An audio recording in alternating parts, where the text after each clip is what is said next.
Hi, hello. So, today a different format than together. There is no accident, but there is a huge adventure in front of you, and the adventure is Sertao. So this is the northeastern part of Brazil. Um, this is just a flying paradise, a paragliding paradise, or delta paradise, whatever you fly.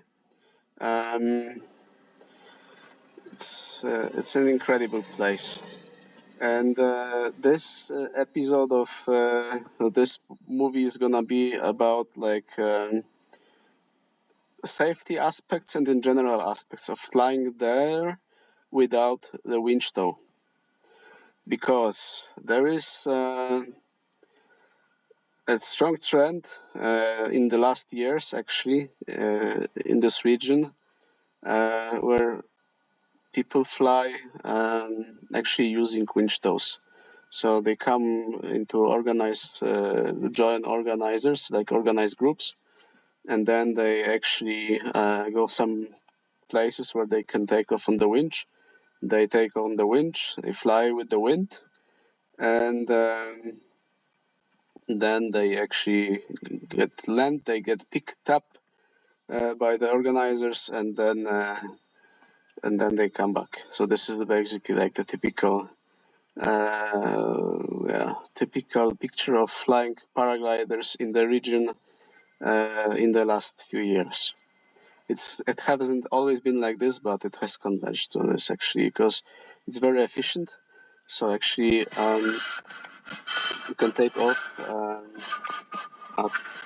very early, and also if there would be like almost too much wind to start from a normal takeoff, you may still take off on the winch.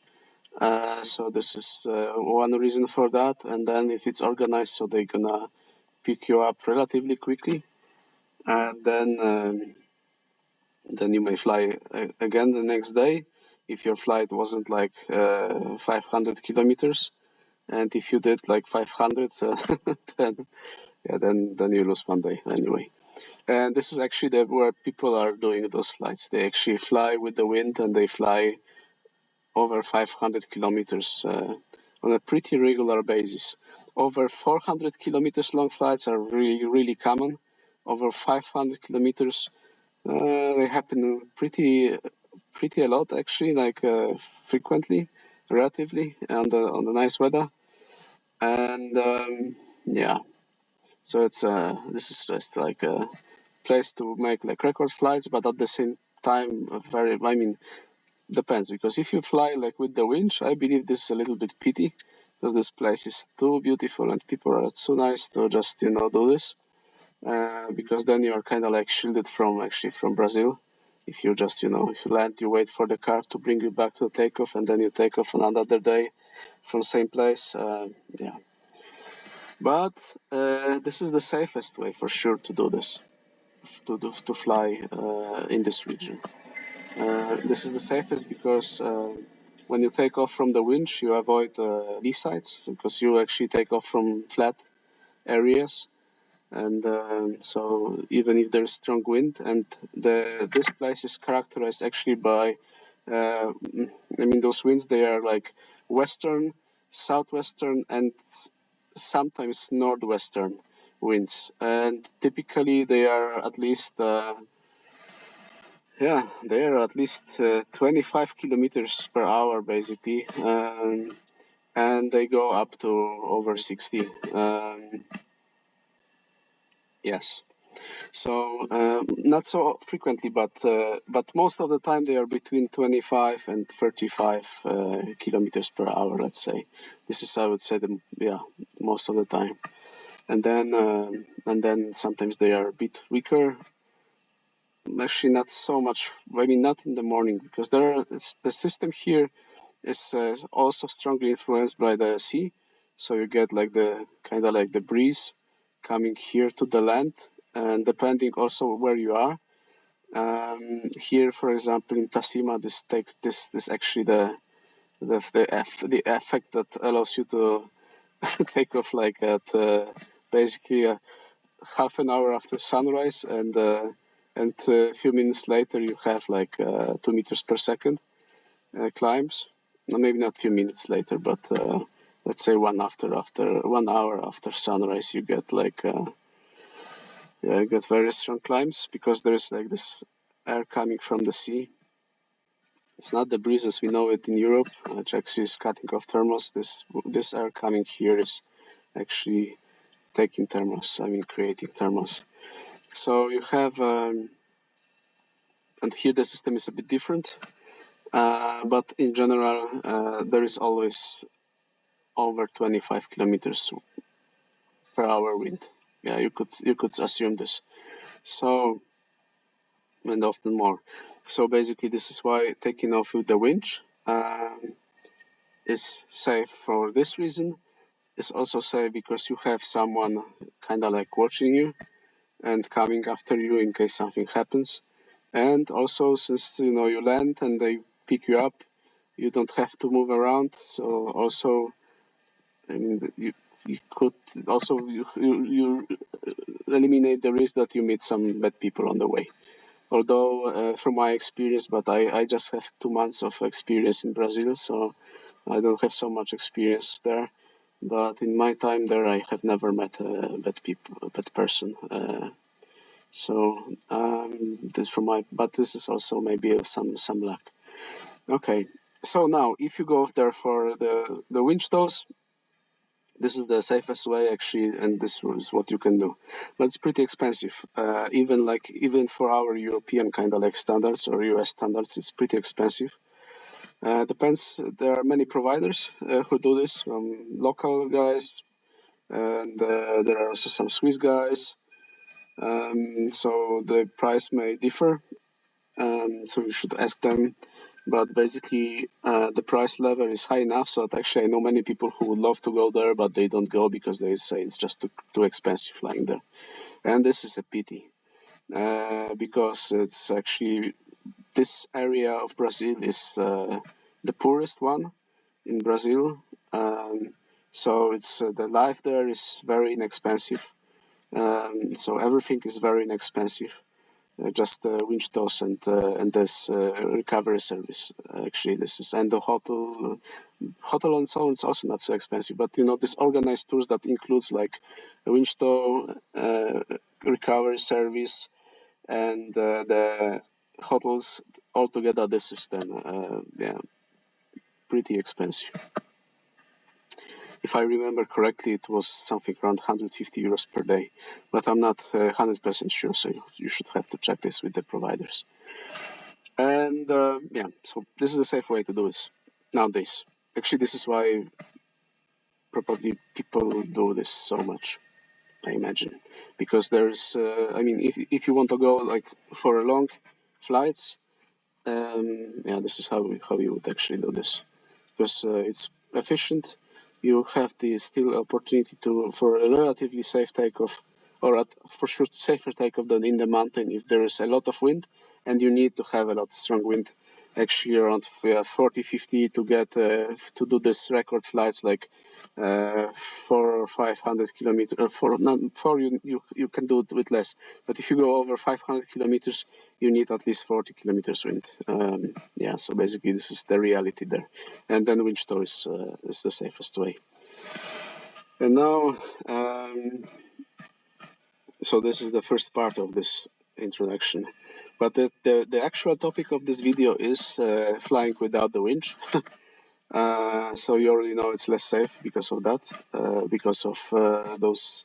So we will actually go through all the points that makes it less safe, and then I will discuss the risks, and I will discuss the plan for a Volbiv actually that you can do, that actually I've done. It's a pretty nice place to do a Volbiv, and some of the takeoffs on this route, and the dangers eventually associated with this. And at the end, maybe we will discuss how to get there actually. So the points of entry, so to say. So this is the plan. So generally speaking, actually the biggest two dangers here are the two types of animals and the heat. So when do you fly actually? Because I forgot to mention. There in this area there is a dry season and wet season, so to say. And actually the paradise that I know is in the dry season. Dry season here starts somewhere in mid-September, maybe a bit before, depending on the year probably, and it ends. It started to get a little bit humid, like end of November, and then somewhere in December, basically this dry season is gonna end. And so this is the time frame. And if you get here, basically in this dry season, there is no rain. So not really no rain. We may get maybe 10 minutes rain in 2 months, basically. This is at least my experience. So it's very dry and it's very hot because it's close to the equator, basically. You see the equator here on the map. We don't, but it should be somewhere here. So basically, it's pretty close to the equator, and so there's a lot of sun, and there is no water. So basically, this is the heat is crazy. You get like around 40 degrees in the shadow in the noon, and so in the open space, you just can imagine this is just unsurvivable. So this is the first risk, and the second is the second risk is the animals. The two animals that are really risky is paper wasp, actually wasp, or how do you pronounce it? But you know, this small insect. I mean, it's not so small actually. Those paper wasps they are like 3 centimeters long, 2-3 centimeters long. Those are pretty dangerous, in the sense that, I mean, if you're allergic, yeah, then you, I don't know, actually I'm not allergic to this, but you should take it really seriously into account. I'm not allergic, and I still get like a lot of pain and swelling, because what happens with those wasps, they are different than the wasps I know from wasps that I know from Europe. those in Brazil, actually, they go and then they tend to attack you even if you are not so close to their nest. So I got attacked when I was something around like 2 meters, 3 meters away from the nest. I was already attacked, and the wasp that attacked me, I got attacked twice. So actually, the way they attack is it's not just that there's one wasp coming and picking you, but there are a few of them, like 5 or 10 are actually flying towards, and then they get stings from all of them at the same time, basically. So they work like in a team. And those wasp nests, they are like in bushes, they are on the roofs. Those on the roofs, from my experience, they weren't so dangerous actually.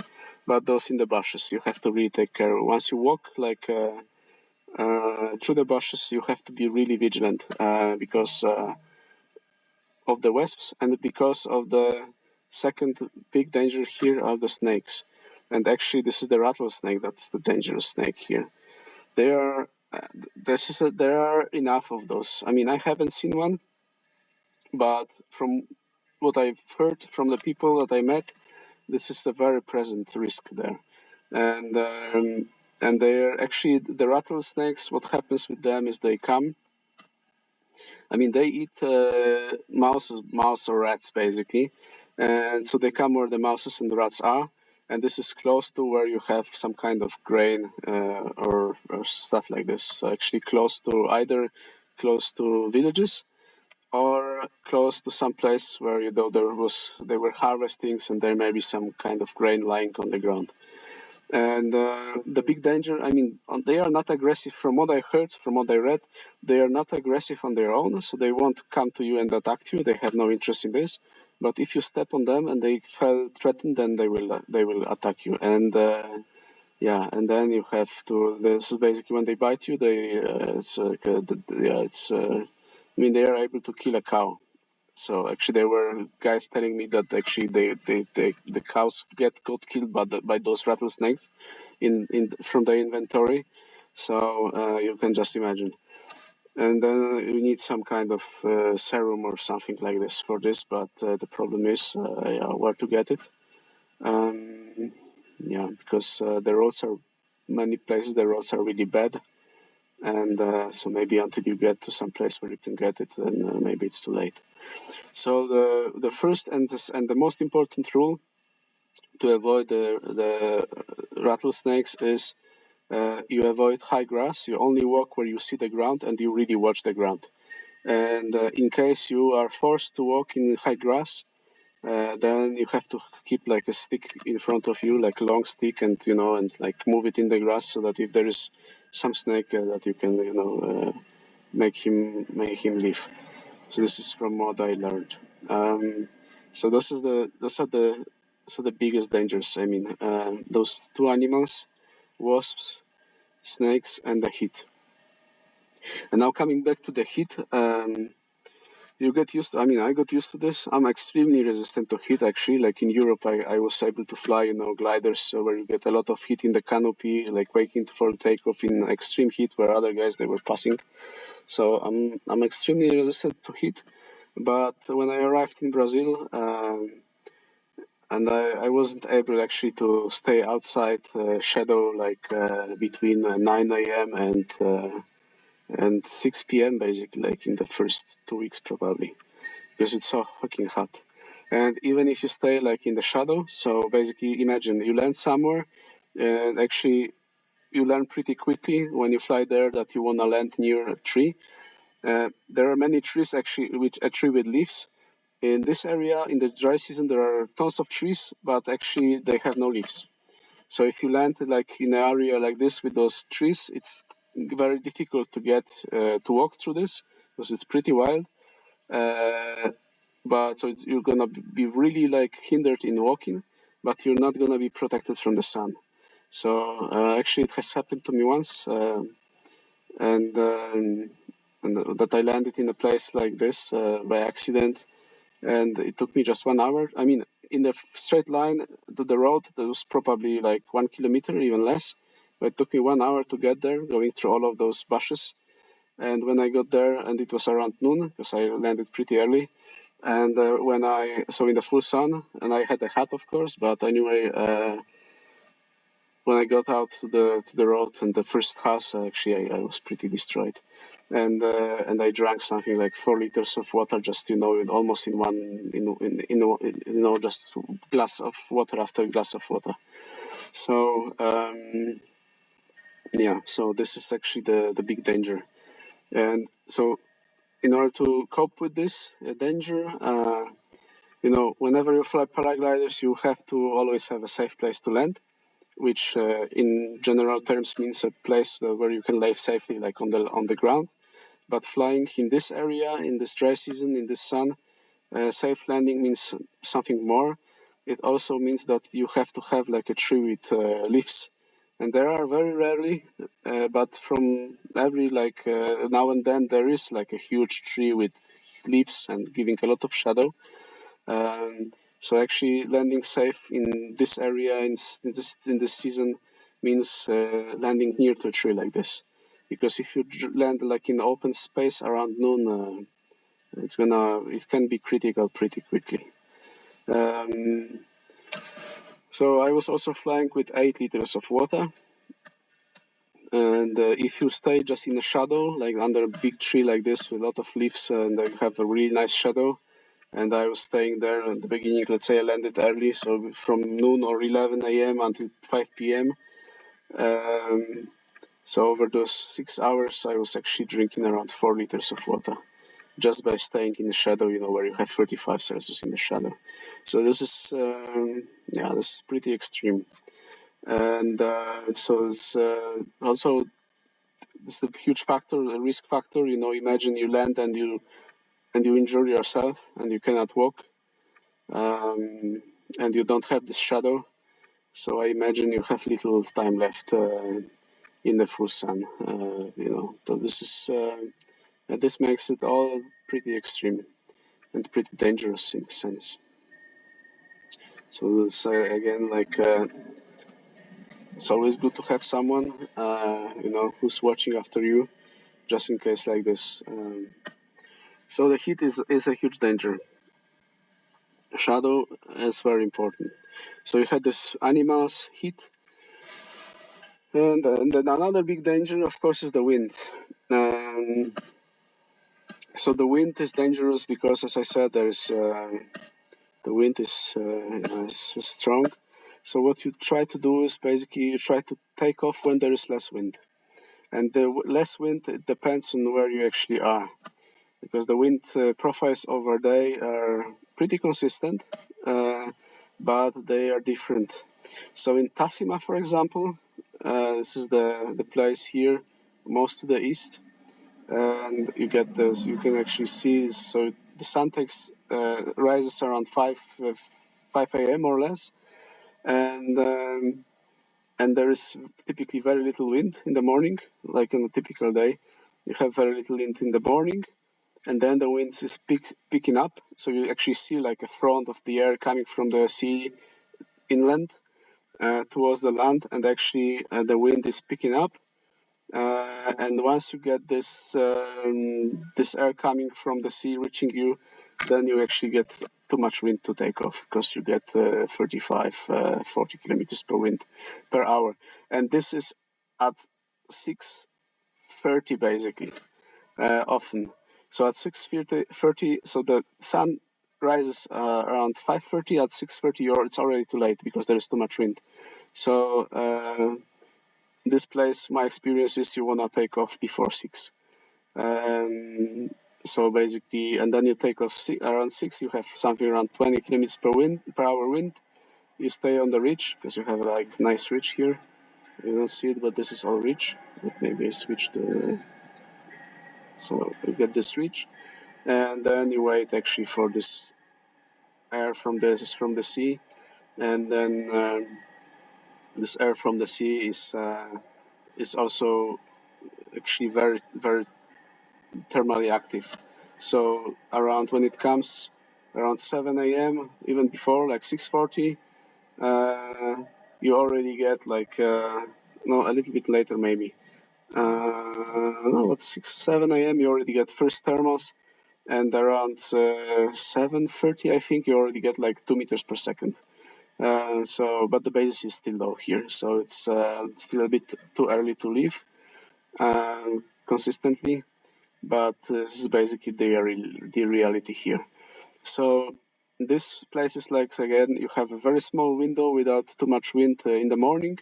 Then you get a lot of wind, and then in the afternoon, actually I never stand there in the afternoon, but on the typical day, but I think there is also another window around the afternoon when the wind is getting weaker. And then Pareas is another profile. Pareas has very little wind in the morning, and then there is around, I think it was around 10, there is a very short window where you get some wind from the some thermal wind actually from this side, from the east side, and then the sun is going. The problem here is that you have this water here, so the thermals here they are not the best, but they're enough to fly away. But so you get a very short window, actually around 10 to take off, and then the wind is gonna switch and to the other side due to the thermal activity in the area. So basically, this is a very special profile. Then Patu is actually the same. So have very the same profile. So very little wind in the morning, and then you see this actually air coming with the clouds and stuff, similarly like in Tasima. And then you get more and more wind, too much wind, and then in the afternoon again, or later a little bit, maybe not even in the afternoon, around, depending on the day, probably around 10 and 11, it's getting quicker again. And then in Kishada, it's a bit different. Kishada after in the morning gets a lot of wind, and then in the afternoon, and not in the afternoon, sorry, around 9, it's getting quicker. So in the morning it's really like way too much, and then it's getting quicker, and then you can take off. A little bit later, it's around, depending on the day, of course, but around, if I remember correctly, around 9. Monsignor Tabosa, the other place here, is, if I only took off here a few times, I mean 2 or 3 times. So I don't have so much data on this, but from my experience it was similar. So little wind in the morning, and you can take off here in the morning, and then more wind during the day. And here you have this crazy reach. This place is so beautiful here, because you have like a few hundred meters reach. It's very desert here, like a dry desert here, and actually here it's where the rain is dropping due to this, and so it's green, like a jungle kind of like. It's a pretty crazy place, and very nice place here. Like I will discuss all of those. Sitio di Bosque, like a nice resort basically, where the owner is flying paragliders and he treats paragliding pilots like kings. This is really cool. And also really nice clubs here on the side, where there are many nice guys flying here, many people flying actually here. I mean, relatively many people for Brazil, so to say, locals flying here. And here the same, you get a lot of wind in the morning, and then a little bit less wind around pretty late, around 12, and then again more wind in the afternoon. So there's like also like pretty small window actually where you can take off here, also depending on the day. So and little wind, I mean it's 20 kilometers per hour is with little wind, and yeah, so wind is dangerous in the sense that you will always have at least 20 kilometers per hour wind.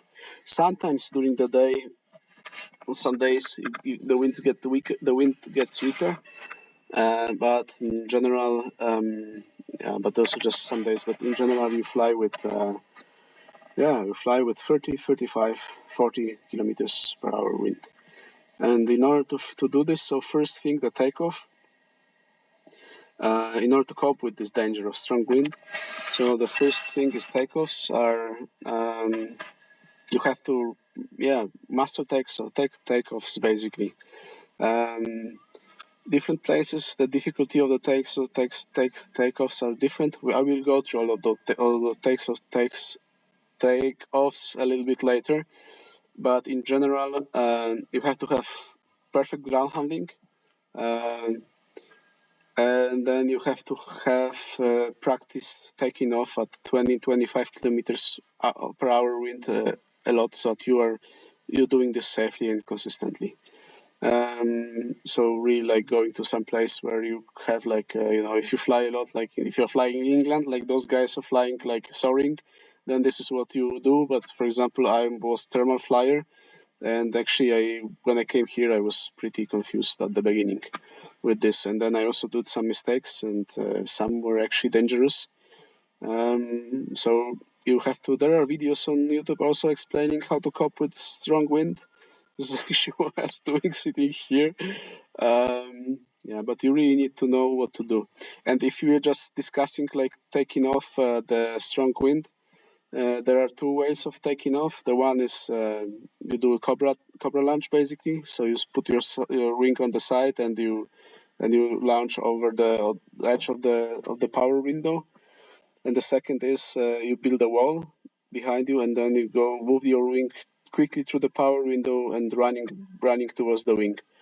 And after discussing this with some pilots, we got to the conclusion that actually the risk of the Cobra launch is that since it's going up from the side, if you have something in the lines, you don't actually see it because the wing is like it's in one bucket. So if you have some problems with the lines, Cobra launch may be actually dangerous from the side of this point of view. So you get the wing over your head, which is not clean, and with this wind, there's little maneuver. So basically, you can be like thrown behind. So this is one element. The second is if you do this, build the wall. So you have to be able to master the wing, like in the wall at strong wind. There are techniques for this. And then you have to be able to take off, keeping the wing to the power window. It's actually what I was doing pretty successfully all the time. And yeah, so this is just something that you have to consider. And so the takeoff. And then in the flight, flying against the wind makes no sense. So you have to understand that so whatever you do, you have to take into account if you fly with, your wing is flying 35 in a trim. Let's say if you fly sporty wing A, so it's, okay, we will discuss in a moment. But if you fly like 35 kilometers per hour, and you have 35 kilometers per hour wind, it means that even if you fly to the side, you basically, if you're flying towards the side, actually, and the wind is blowing you here, and this have the same speed of wind and your flight, so you're gonna fly at 45 degrees angle basically. So this is the most I can do, and because whatever you do against the wind, if you wanna fly to the side, it's impossible because with this wind. So you have to plan accordingly your flight path, so that you always know the flight to the side is no option. You can only basically fly like 45 degrees behind or straight behind. Basically, is what you can do with this type of wind. And so you really have to plan accordingly. Look far in front of you, and always assure that you have places to land. Basically, in this kind of like cone, small cone. It's actually 45 is if you really fly to the side. So basically, your useful cone is actually less than this.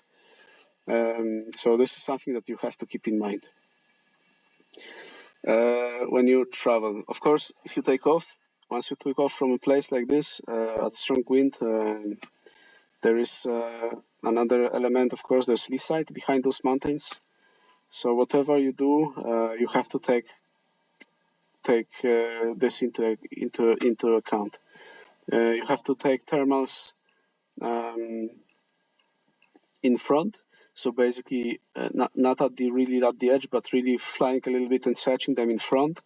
And then with those thermals flying in front, when you thermal, you're gonna get pushed behind, and you have to decide that you stay in the thermal only if you are high enough. So you always have to be high enough to fly in the lee side before you decide to continue thermaling and being pushed behind. This is really critical. Don't ask me how I know. I have another video on this channel. Landing in the lee sides. I mean, here Tassima is basically harmless, but once you get Patu, here Patu or Kishada, this is pretty crazy in the sense. So Patu is pretty high. Pretty high, like 600 meters higher. So for those, okay, so that's pretty high, but in the sense that the lee side here is pretty strong. In order to get out, basically, this you have to fly on the ridge and to the side, and somewhere here, basically, and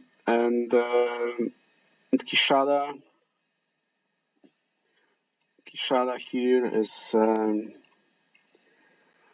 Kishada is pretty difficult, basically, because it's everywhere here. It's hard to escape. You won't be able to fly to the front, so basically you have to fly somehow to the behind.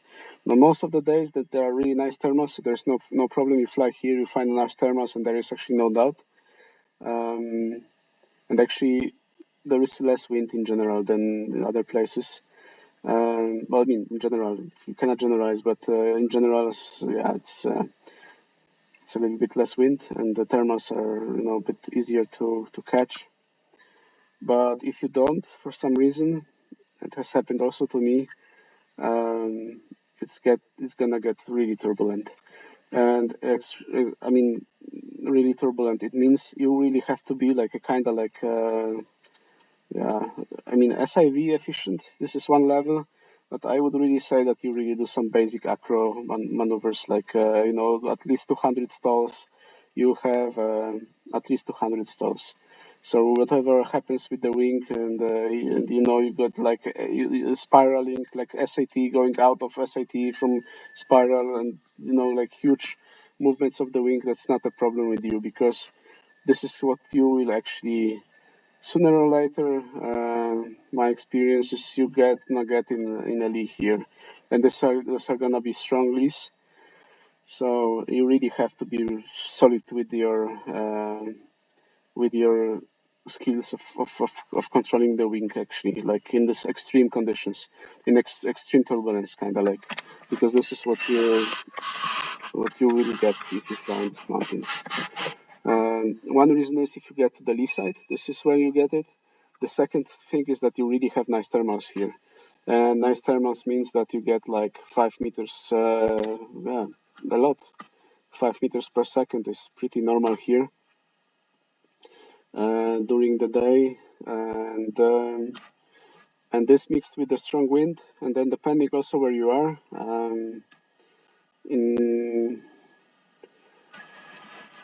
the most crazy place actually from this point of view is Monsignor Tabosa, is behind Quixada here, because here you get like this wind is canalized here, so it's a strong wind, and then and you are really also limited where you can go by the mountain.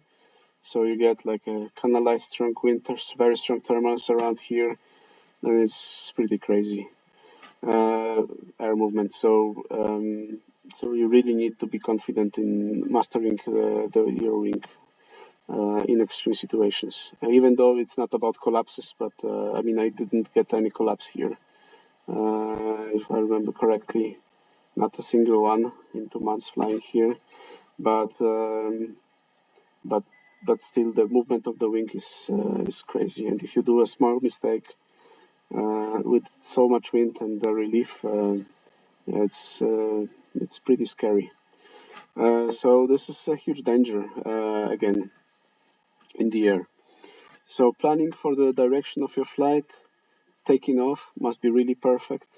And then just after taking off the first thermals, avoiding lee sides, and sometimes you will get in the lee sides. So being able to cope with this. This is very important for safety. This is as I said, I had no collapse here in this flying in this area, uh, but I was scared a lot many times. Yeah, because you get the problem here is also a little bit like landing spots. Depending where you are, most of the time you get some nice landing spots, but if you're short after the takeoff, depending on the place, Monsignor Tabosa is, for example, place like this, because there's a lot of this, I mean, landing spots, you have to differentiate. So first thing, you have to differentiate here before like free field, so it's like a perfect landing spot, and some low bushes where you can still land safely, and get out safely also. So out of this, there is quite a lot, yeah. But still, if you wanna really land like in a field, so for example, Monsignor Tabosa is you have pretty little options here. There are maybe 2 or 3, and now imagine you're here. You have 35 kilometers wind, and you actually are pretty low because you just took off, and you are trying to get thermals. You have 5 meters per second. You are therming nice, but then you lose the thermal and you get by minus 5 meters per second. So it's a kind of like a crazy roller coaster, and you have just 2 places where you can land safely, and then all that happens here is lee side, and here's terrain goes down. It's another lee side. So yeah, it's pretty limited options actually, and you're gonna be pushed here, of course, because whenever you take thermal, there's 35 kilometers wind. You're gonna be pushed here, and then there's either the decision you land here, or you kind of like count that you will find something here, and it is pretty scary sometimes here, for example. But there's Quixada is much less scary, because once you get here in this valley here, take into account that the wind is west, slightly north, or slightly south, but basically west. So then it's here it's much easier. So depending where you fly, basically. But Yeah, but this moments when you are still lower. So actually, the thermals plus the wind, yeah, will make you experience some extreme wing movements sometimes. And if you are low, it also makes it pretty difficult to predict where you can actually safely land and keeping you like in this cone and approach to a safe spot because you are being thrown up 5 meters per second and thrown down, and then yeah, have all this wind. So this is another danger here, but it's manageable. There are many people flying here. And, they're having a lot of fun. I also had a lot of fun, but it needs firm skills basically of managing your wing. And the wing you fly here, it's another aspect here. Actually, you would like to fly a sporty wing because you have a lot of wind.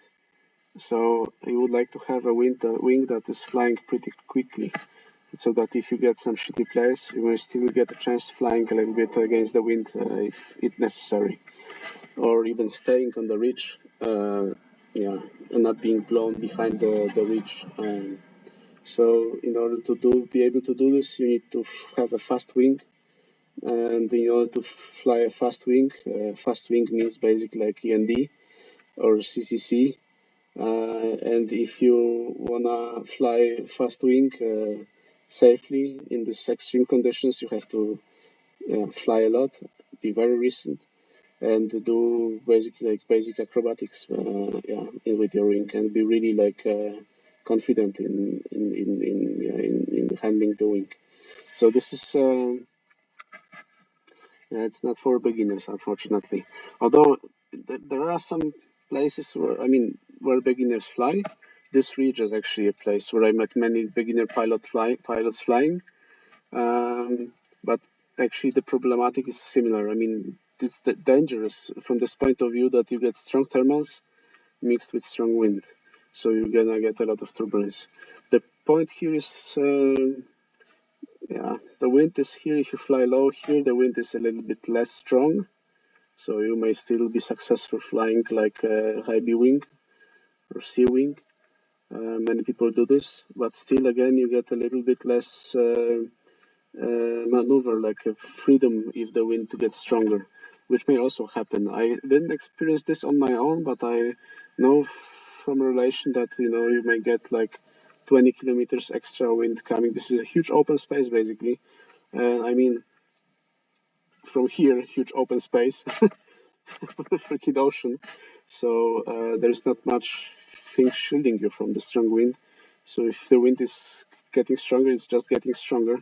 And I know from accounts that there people were flying, there were 30 kilometers of wind, and just like this, it gets to 60. So yeah. So this is another safety relevant aspect here, that it's good to fly a quick wing to be able to have more maneuver against the wind. This is pretty safety critical. But in order to fly the wing like this safely, yeah, it's you have to. This is pretty extreme flying. I mean, it's not extreme in the sense, but if you fly a lot and you are really skilled, but if you're not, then yeah, then this is definitely too dangerous for you. Yeah, actually, this is how it is. And now, so we covered danger animals, heat, the wind, and now those are basically the dangers that I've experienced here.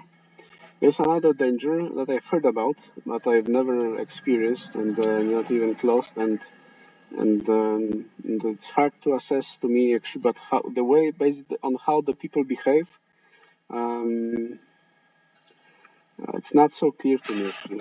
So I haven't spent there enough time. I don't know this, so I cannot give you like my own assessment because I don't have enough experience to this. But I can just tell you what I've heard. So the people. So my experience with people here is that those people. I mean, I traveled a little bit, not so much, but some different countries and different places. But people in this area are just the most hospitable and welcoming and nice and loving almost people I've actually ever met in my life. Like as a population, I'm not talking about some people, but I mean in general people that you meet on your way. It's just crazy how nice those people here are. They are proactive actually in helping you and making sure that you eat and you drink and that you travel. They are really like it's just yeah, it's just so nice. So I have been here for 2 months and I have never ever met a not nice person or a person I have a doubt or like like a person who would even look like in bad way on me. Yeah, so zero negative emotion from nobody here, if I remember correctly. Yeah, this is pretty crazy, especially that this is the poorest region actually in this area. So there are many people without jobs. Many people live in basically like extreme poverty. Actually, I met people who were working guarding cows, and their salary was actually a milk. I mean, some of the milk that the cows were producing, and the roof over their head. It's pretty crazy. But nevertheless, they are just yeah, it's your family basically. It feels like a family. Um, the population, it feels like it's like one big family. This is really nice. However, many people I met here, they were actually warning me that it's dangerous. It's dangerous in the night after sunset. It's dangerous. So between sunset and sunrise, yeah, that there are robber people that may rob you actually or may fight with you. Yeah, this is actually what I've heard. There are some people telling me that there are places where there are some drug addicts, and the drug addicts they may be dangerous because they only care about the getting some money for the drugs. So but I've never seen this. I never met this. There were even some anecdotal situations. I was I was here in Nueva Rusas and the guy and I was going to Monsignor Tabosa the takeoff and the guys were telling me don't go there, it's dangerous. And when I was in Monsignor Tabosa, they say here it's okay, but if you go to Nueva Russa, it's dangerous there. So yeah, so there are some anecdotal stories like this.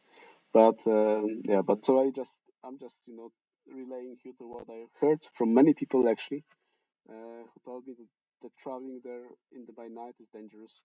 And well, I was doing this because actually I wasn't able to move in my first weeks there. I wasn't able to move before sunset because it was just too hot. So I was traveling quite a lot after sunset and had no problem with this. Um, I mean, no problem. I've never met no one that was even remotely dangerous. Actually, in Ipoh, I think I met some guys. I landed somewhere here.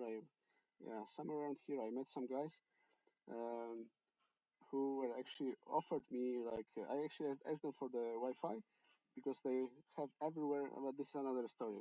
But actually, but anyway, so I asked them for the Wi-Fi, and they provide me Wi-Fi, and they gave me some bananas and water and stuff like this.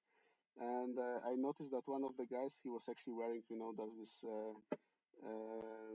this kind of like this GPS tracker on his ankle, and it turned out that he was a gang member. So yeah, only good experience with the even with gang members there. So this is actually the the other danger that I never experienced, even remotely. But but I've heard about this from many people actually, that they were telling me that yeah, that moving around there is dangerous. Um, I was also sleeping under tent, and so always finding nice place. Sleeping under tent is basically does not exist in Brazil. So they don't sell tents. They don't sleep under tents. They don't understand what sleeping under tent is. Once actually a farmer discovered me sleeping in a tent in his field, and I scared him to death. He was like running like crazy because he just didn't know what's going on. Um, and from my experiences, there's no problem, like no sketchy situations, nothing like sleeping in a tent. Felt really safe, and people are people are so nice there. It's just yeah, it's a very nice experience. So no other animals, kind of like nothing there. Wild dogs, never haven't seen wild dogs running around. So it's no wait. I was once attacked by dogs. Um, but they weren't really wild. They were actually like coming from a house nearby, but it wasn't actually. They approached me like some few hundred meters in front of this house. So, but they weren't actually big and they weren't actually dangerous, but they were pretty aggressive. I mean, one of them was really aggressive. So what I learned is that the best way to deal with dogs like this is a kick in the head. So you kick the most aggressive dog in the head, and this actually solves the problem. And then, of course, in the moment where he's shocked, then you go towards him and scare him off, and this actually solved the problem in that case. But this has happened only once to me. Otherwise, no problem with dogs. Yeah. So summing up, because this is already almost 1 hour, so I think I will split this into two. The second part will be more practical about traveling and moving around there. Um, but summing up, or maybe one more thing is that the distances. So actually, the thing is that whenever you fly, you pretty quickly understand that your safety is basically staying close to a place where you have a road, some kind of road. One of the major roads is the best, and also those trees actually that you can hide in the shadow. So basically, and of course, some more or less flat place to land, which is pretty plentiful around here. Um, and the place, if you don't land close, and there also that you avoid going too much to the bushes because of the wasps, and the snakes. So basically, this is pretty critical. And in case you don't get close to the road, the main of those roads, and you get just to another road, yeah, then actually it's pretty astounding that people have farms basically more or less all around the place. So even some places that seem to be remote, in most like 3 kilometers, 4 kilometers, you will find some people actually. So this is pretty astounding. That you find a farm. Sometimes the farms are abandoned, or I don't know, people are not there. And this is maybe a big problem if you are counting on this, that you get some, for example, some water.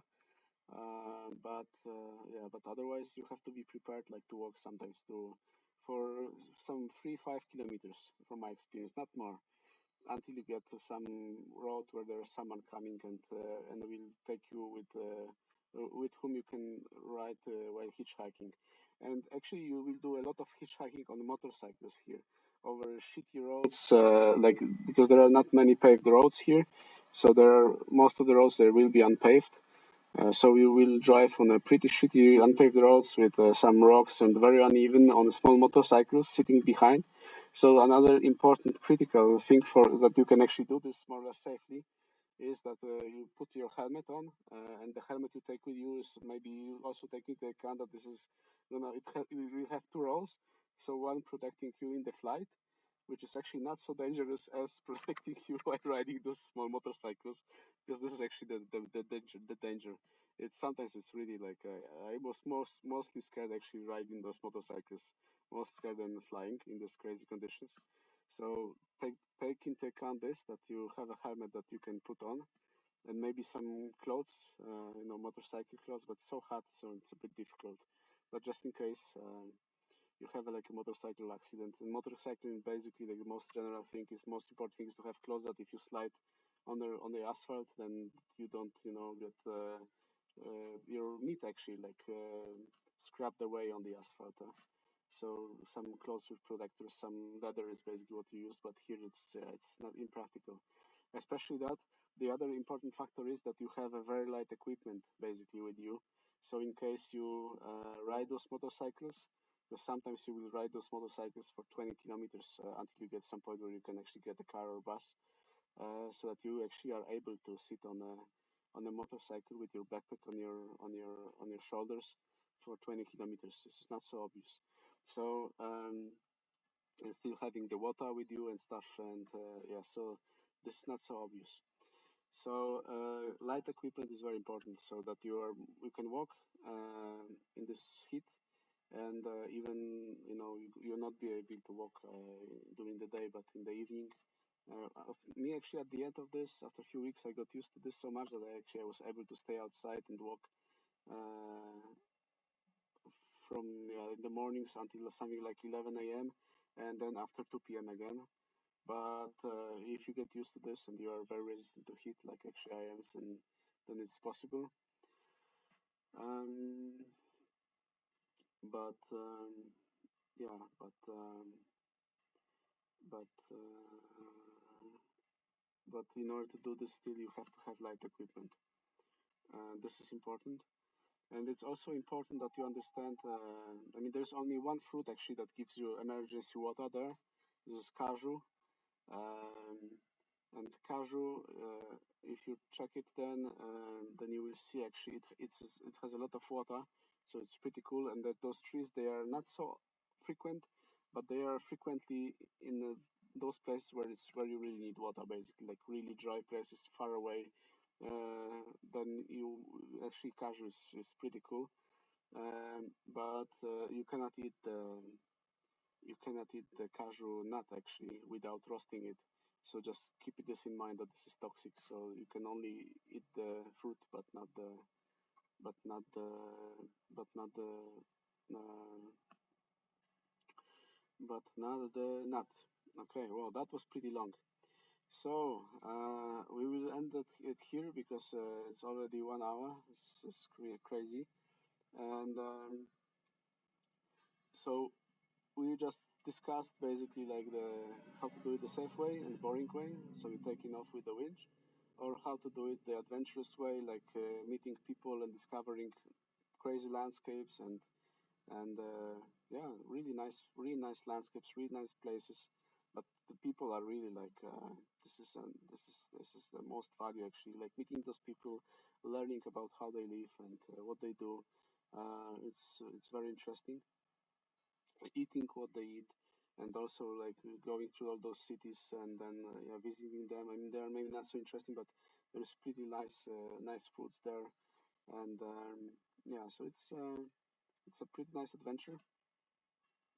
And if you want to do this adventure, which means basically like going without people, I mean, without people bringing you back to the takeoff every day, and so a little bit more on your own, and taking off from the mountain and landing where you land, and then moving by buses or hitchhiking um, to take off. If you do it like this, then those are the dangers basically that you may meet.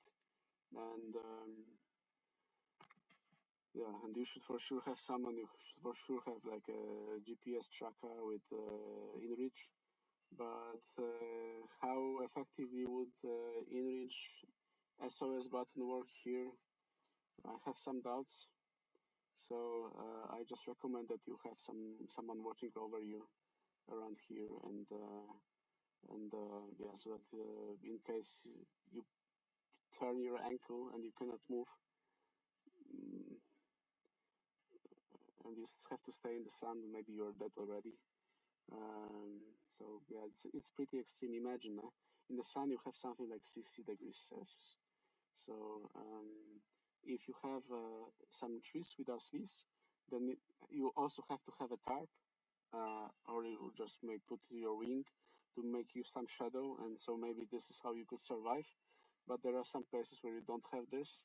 So if you land in a flat spot without anything to protect you from the sun, Yeah, then I believe this is gonna be quick. I mean, the how much time you will have left actually if you cannot protect yourself from the sun. This is pretty extreme. Although people actually, the locals, they work in the field also in the noon the whole day, so they don't do like a siesta in the noon. So this is possible actually to survive. But they also wear some. They are protected from the sun. They wear some. Actually, it's pretty crazy because they have clothes all over their body. Um, so they wear long sleeves and long pants, and of course some hats. But yeah, but they are still able to do this. But if this is a question of habit, of your how to say, of being getting used to the sun and heat, or maybe some genetical predispositions, maybe. Yeah, I don't know. So yeah, so this was about safety in Sertao, northeastern Brazil. If you don't fly with the winch and you don't have people watching on you and they bringing you back, it's pretty feasible. There are not so many people doing this. Actually, locals they don't do it for some reason. Most of them, but there are some that do hike and fly, that walk and fly, but they don't really move so much. Um, but there are other Europeans also. There's Andre, for example, who also does it. Um, so yeah, something that you can do. And the next actually part two of this will be a little bit more explaining how to move around this place. So if you wanna do like a Volbiv around here is 1,200 kilometers. You have takes off. The wind is like blowing often like this from south. I mean the best weather is like flying weather is when the wind is flying from is blowing from the southwest. If it's blowing from northwest, the air is typically more stable, so not so good. But this is the best weather, because it's actually like closer to the South Pole, so colder air. And so if you have the best conditions, the wind is gonna be blowing from this direction, and then you can do this like crazy Volbiv. So I will, and the next part I will go through all of those takeoffs places and communication around here. So how to get actually to Brazil, and how to travel by buses and by taxis and by different other means. And then I will discuss all of these texts. I think this is gonna be also 1 more hour to discuss. But this was around about the safety of being here. So yeah, it's not for beginners. It's not actually for intermediate pilots neither, in my opinion. You really have to be really confident in what you do and have like a really sporty wing that flies fast, full speed, and that you can fly it safely like this because there's in turbulence, because this is what you're gonna do here. Um, yeah. Thank you for your attention. Let me know what you think about this, and see you discussing the other aspect of this pretty soon.